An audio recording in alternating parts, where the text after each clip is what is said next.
All right, guys, you know what it is. Fast-paced Fusion calendar breakdown with Vamp.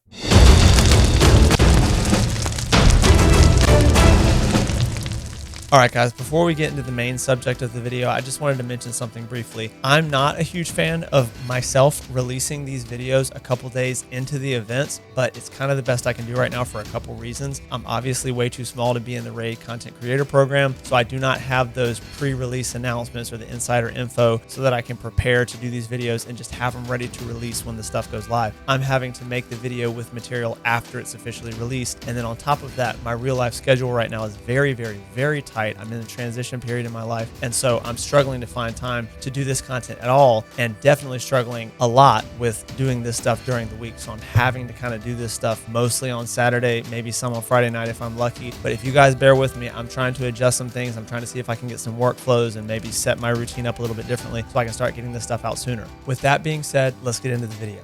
Okay, first things first, let's talk about the summoning events. I looked at the amount of fragments you can get from all the events, and you end up with 75, not counting the summon rush and not counting the champion chase, which means, and this is how I calculate it for these videos, assuming that you don't win any of the tournaments, because that can be a very risky assumption, you're going to have to do the entire summon rush. I looked at it, and if you skip the summon rush, you can't get enough fragments considering you win no tournaments. If you do the first fragment milestone of the summon rush and the full champion chase, you're 5 short. So you have to do the whole summon rush, but once you do the whole summon rush, assuming that you did every other event, then you only need to grab the first fragment milestone from the champion chase. So you will not need to complete both events. Grabbing the first fragment milestone from the champion chase event will either have you at 100 fragments or 105, depending on if that milestone is 5 fragments or 10. It's probably going to be 5 because it's 15 for the event. So be aware of that. Go ahead and get the summon rush fully done. It's very reasonable, but if you don't get the summon rush done and you can't win a tournament, you're at risk for missing the fusion later on.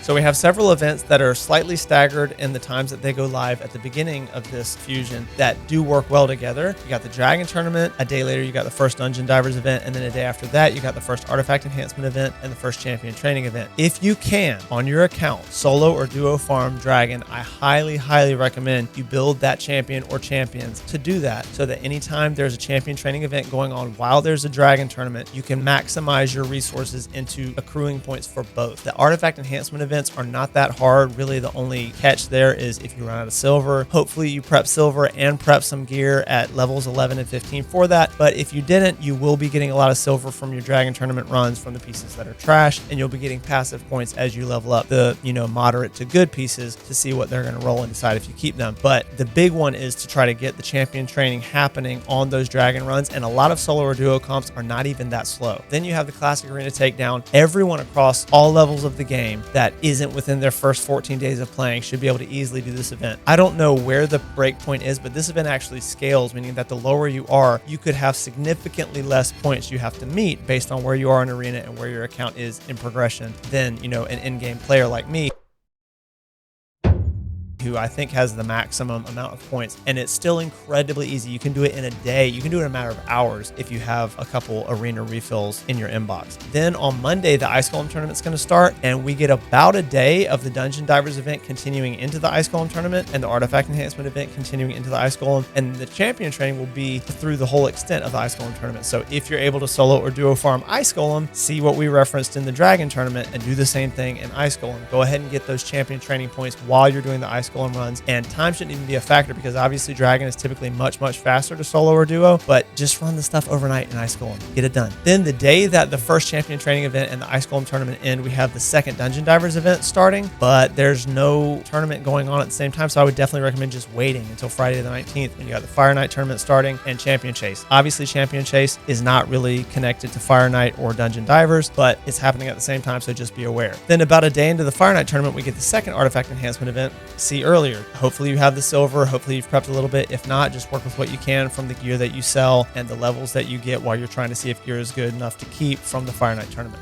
Second Classic Arena Takedown starts Sunday the 21st. Again, just get it done. A day after that, on Monday the 22nd, the Champion Training Tournament is going to start. That's not really overlapping with anything that you can double dip in, unfortunately, because as far as I know, nobody's really running any solo or duo strats in Spider. If you happen to have a cracked out +4 King Grawl and he can do it, awesome. Otherwise, just go ahead and get the champion training points in there, level up some people you've been waiting to level up. Remember that the higher the rank they are, the lower levels are worth a lot of points, especially with brews, and just go ahead and grind it out. However, note on Spider, don't start running Spider unless you're a whale and you can just buy energy until there's no more energy to buy, because the Dungeon Divers event doesn't start until maybe like right behind halfway through the Spider tournament. And Spider teams are usually fast, so there's really no reason not to wait and go ahead and let those Spider tournament points accrue Dungeon Divers points as well, because the Dungeon Divers events can kind of be a bitch if you're not running a tournament at the same time and you're just having to grab Dungeon Divers points and campaign and random dungeons and wherever you can. So definitely wait and try to do the Spider tournament at the same time that the Dungeon Divers event goes live, which is Thursday, May the 25th. A day after that, on Friday, you got the third artifact enhancement event. Once you grind that out, the main event's done.